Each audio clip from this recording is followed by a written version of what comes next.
Okay, so I want to do a quick review of the Shoei J-Cruise 2 that I just got. This one's brand new right out of the box. I've done some short rides with it, but I did a longer ride with it today. And I'm not going to go so much over the features because all you have to do is go to their website and they will show you all those things. I just want to tell you about my experience with this helmet. And when I do this, I'm comparing it to old junk helmets like this $59 built, all the way up to the Schuberth C3 Pro. That is a fantastic helmet. And I've got a Ride Defiant X, also fantastic helmet, also comfortable. In my opinion, the Schuberth C3 is one of the best helmets, especially in terms of comfort and being quiet. But let's talk about this J-Cruise real quick, okay?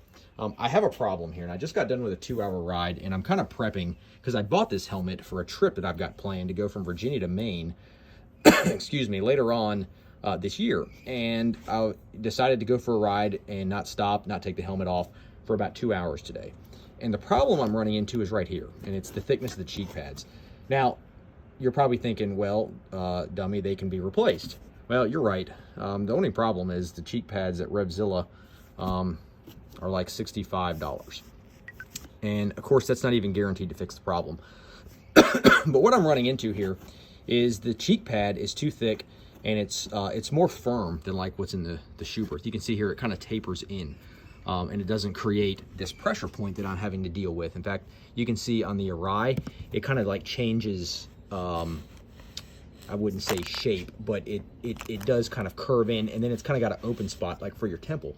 But what this is doing is it's pushing against an area in between my temple and my ear, and it's creating a very sharp pain that you can't ignore. And when you take the helmet off, it continues to nag you until that area kind of settles back down. So for me, out of the box, these are all larges, and for manufacturer specs, all about the same size. And the Shoei is just not impressing me right now, and I don't like the fact that I've got to start testing out other pads. I see that like this is a 35. So from what I can see online, it appears this is a 35 millimeter, and I'm guessing that's the thickness.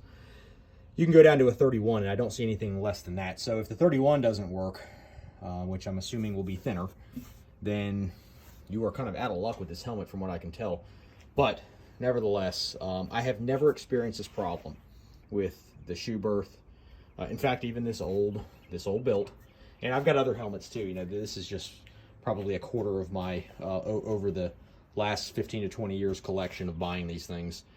And this one being right out of the box, I'm just not impressed with it right now. So I'm very disappointed in how it's fitting compared to other ones.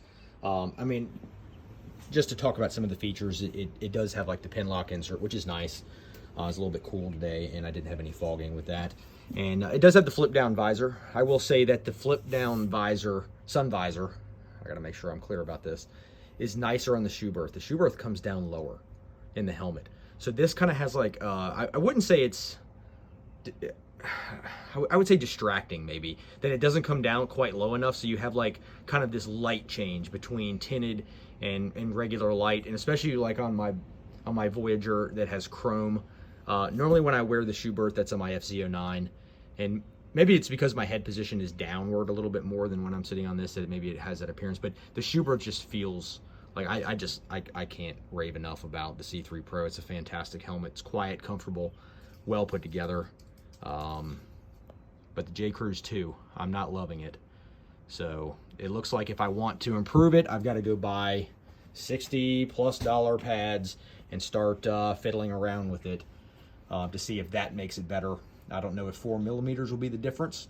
I may buy them, and if it's not, I'll send them back. If it's not, you know, instantly better.